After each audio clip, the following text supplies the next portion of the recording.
Hey guys, welcome back to Kiwi Classics and Customs. Look at this 59 Ford. It's a retractable top. It is just oozing sex appeal, in my opinion. It's in for a few quick jobs. Now, the actual name of it, obviously it's a Ford, but it is a Ford Fairlane 500 Galaxy Skyliner. I think it's got the longest name on record for a Ford.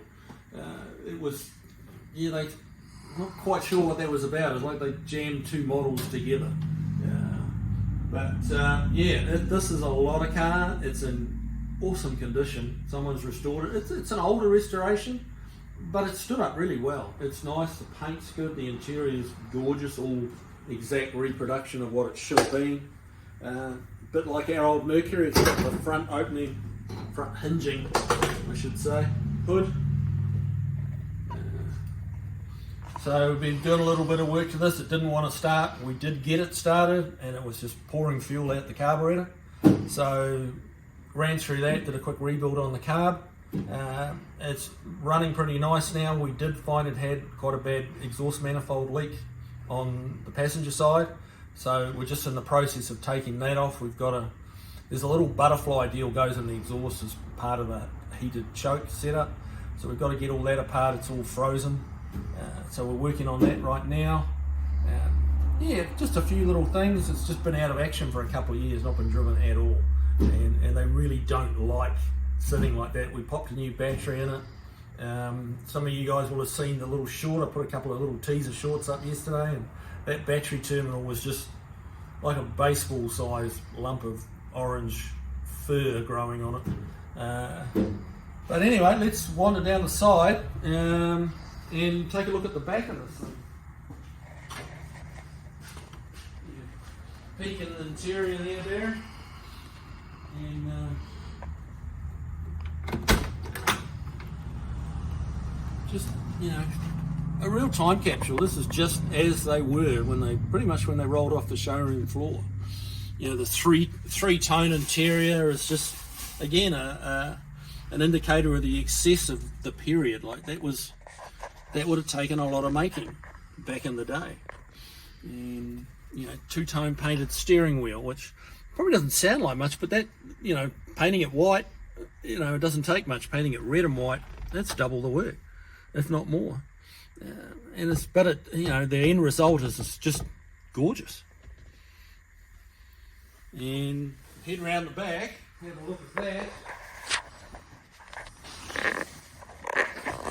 Being a retractable top, these cars, they kind of shortened the roof up a little bit and made the deck lid like massive.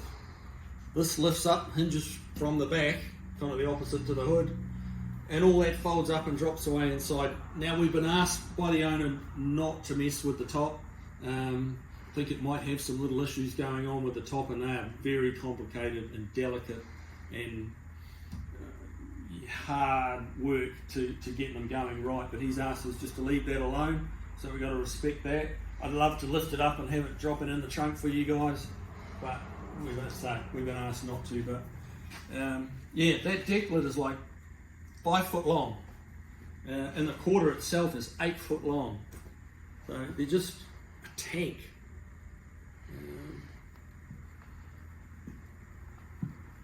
Just a wonderful old car.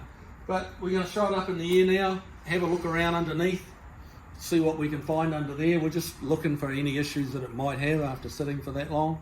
And so let's get her up in the air. Right, she's up in the air. Let's take a look. Closer inspection there, you can see it's had a couple of little rust repairs done. Quite well done. Doesn't appear that it was a frame off restoration. Doesn't really seem like it would have needed a frame off restoration. It's pretty solid under here.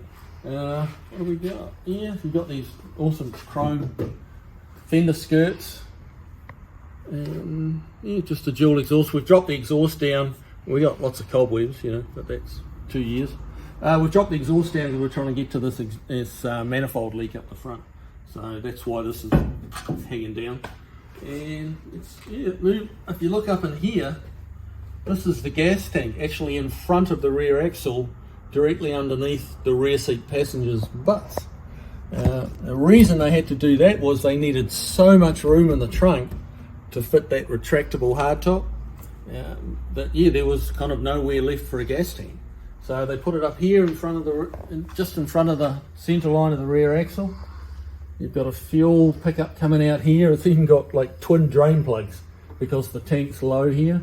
Now, I'll be honest with you guys, I don't quite know how they pick up the fuel out of it, because if you sucked it all out of this side, then you're going to probably leave 4 gallons sitting in this low spot over here. So if anybody knows that, be sure and let us know. Some of the later model cars have a little pickup that jumps across and bridges it. It doesn't jump, but it goes inside the tank over the hump. So there's that. It's got a lot of its original old undercoat on it. It's flaking in a couple of places, but you kind of expect that at this age. Got some flow masters on, which the car's actually surprisingly quiet when it runs. So quieter than I would have expected with flow masters on, but maybe it's having the long pipe out after the flow master, and because the flow master is well forward. Looking around here, you got the old 352 up here above us. That'll be, not sure whether that'll be a C6. It's probably a little bit early for a C6. I'm not 100% sure what the transmission will be. Huge suspension arms, absolutely massive. Big tubular cross member. This is kind of interesting. The tie rods are right here together. It's almost like a centre steer deal. Normally you've got a drag link that's like 2.5, 3 foot wide, but the tie bars are actually almost touching in the middle here. Not sure that would have been ideal for bump steering things, because you've got arms that are this long and steering arms that are this long.